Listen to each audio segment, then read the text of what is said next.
Welcome to ExecuNet TV. I'm Robin Greenspan, Editor-in-Chief of ExecuNet.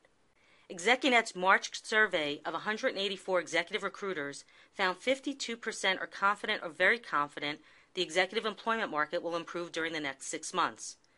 That's held steady since February and dipped a bit from January when the confidence index had reached an 18-month high of 64%. I'm here today with Mark Anderson, President and Chief Economist of ExecuNet. Mark, just as we've seen in past recessions and recovery periods, the economy and corporate hiring will cautiously test the waters before moving steadily upward. But many are calling this recession unprecedented and harder hitting than the ones we've experienced before. Is this recession all that different?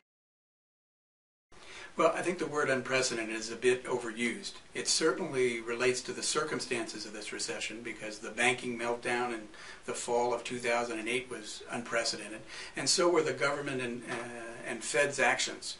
They were unprecedented. What's different about this recession is it's deeper than the last two that most people have experienced. For anyone under 50, it's probably the most severe recession they've experienced in their working lives.